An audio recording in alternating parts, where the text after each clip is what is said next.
Airlines like to see the highest level of training. And the number one flight training school in the United States is... What's up, everyone? Aaron, as an AA Ron. I am going to answer a question here that was presented to me on my last video, which was talking about career pilot pathways. A person emailed me and asked me a question that I thought was a really good question, and I think it has a lot to elaborate on. And rather than responding to their email specifically to them, I figured I would just do a video response that everybody could see what my opinion was on this particular question and this person's pathway. So I hope you find it informative, and like I always say in all my previous videos, I do read all the comments and try to respond to everything. So feel free to drop me comments and videos, and if you have questions pertaining to your career, I would love to look into those, and if it's worth it, give my personal, maybe professional opinion onto if it's a good way to go about things. With that being said, let's just dive right in here. So hello, AA Ron. My name is blank.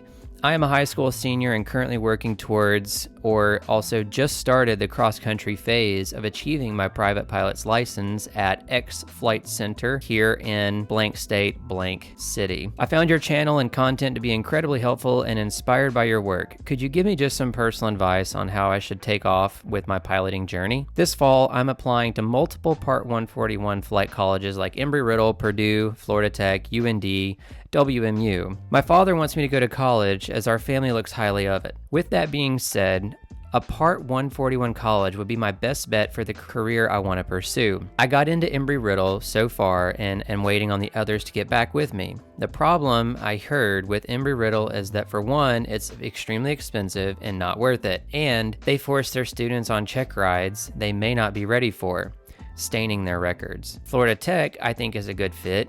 After touring both Embry and FIT, I like them both, but I am unsure. Purdue University's pro flight program acceptance is in the air, and I know their program is one of the most selective in the US. Is it worth going to a Part 141? If so, which ones do you recommend?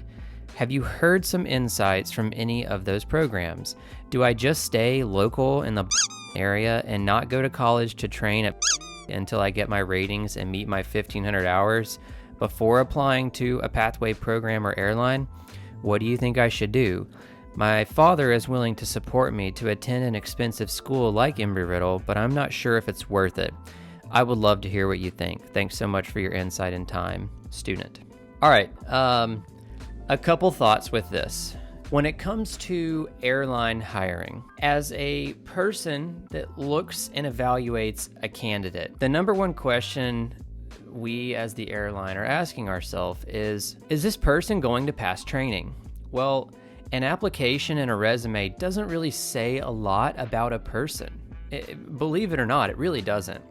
So we're using everything that we can to try to figure out, is this person going to be successful? Does this person have what it takes? Is this person going to wash out a training and waste a bunch of the airline's money? And to do that, we only have a few things that we can really grab information from. One of the biggest things that we have alongside college and collegiate excellence is a person's flight training, where they were trained in their beginning stages, private instrument, commercial, multi, and where they were trained maybe for some airlines and how well they did during that training.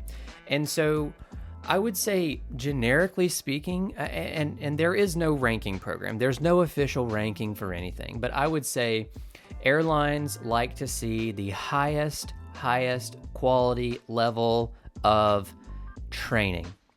And the number one flight training school in the United States is the United States military. So if you don't have that and you're not in the military, you're not going to have the number one training program to teach you how to fly airplanes. So what falls next in that line is going to be the 141 flight universities that have the 1,000 hours restricted ATP minimum reduction. And those schools are the ones that you've listed off that you have already applied to, and some have been accepted. Embry-Riddle, Purdue, UND, those type of schools. So when it comes to trying to hire somebody, if they go to a more well-known school, then we have more to draw from, and we can get a better understanding of who they are. It's a structured flight school. You're going to get your 4-year degree out of it. You're going to knock 2 birds out with 1 stone. And right now, a 4-year degree is really, really important to have as far as getting the interview. Though it may not be required, the airlines seem to really be looking for that 4-year degree right now. So I would say, first and foremost, if you're looking at going to a local flight school in your area, Part 141 or Part 61, that's not associated with a college, I would say it's okay to do that, but you need to plan to still get that 4-year degree. And that takes me back to the original point that you made, that you have the family financial backing to go to a school like Embry-Riddle. I would say you should probably push down that way. And I have heard things, anecdotally speaking, that Embry-Riddle will push you into a check ride that you're not ready for. Well, so will a Part 61 flight school or pilot factory, as we call it, like ATP. And the reason those schools do that is because they are modeling their flight training program just like the airlines. And with that being said, if you're not ready for a check ride at the airlines, they don't have more time, money, resources to give you more simulators because you don't feel ready. You have to be able to prepare yourself as you're going to be ready for every stage. And if you're not ready, the airlines are going to push you into that check ride. Maybe if you're ready, maybe if you're not. Most likely you're never going to feel ready. The important thing is that you have to prepare yourself for that check ride. And that's why ATP and Embry-Riddle and other colleges and flight schools do that, is because it's up to you to do the work in the background to make sure you're ready to pass that check ride. So your last question was, do I stay local and not go to college and just stay and train at my local flight school and get my ratings to meet my 1,500 hours before applying to the pathway programs or the airline?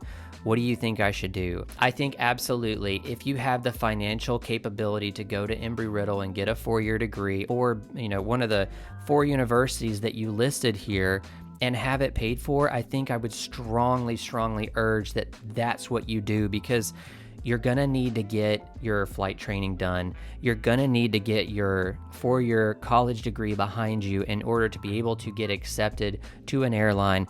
And heck, while you're there, you can even apply to, for one, I know you can apply to Delta Propel and United Aviate through their pathway programs and get one or maybe both of those on board behind you as career insurance going forward. I think those options are by far, without a doubt, the best way for you to get to where you want to be. And I think I would strongly urge you to go that route if you can. I hope this was helpful for you. I hope it made sense, and I hope others were able to see this and maybe learn something from it and kind of hear the opinions that I have. Not that that's the end all be all. I think it's a semi-professional opinion. And that being said, if anybody has questions, who knows, drop a comment, give me a scenario. I'd love to break it down here for you on the Pilot Pulse channel. My name's Aaron, as an AA Ron. Hope you all fly safe. Keep chasing those tailwinds. I'm gonna go fly a super decathlon now. See ya. Shoo.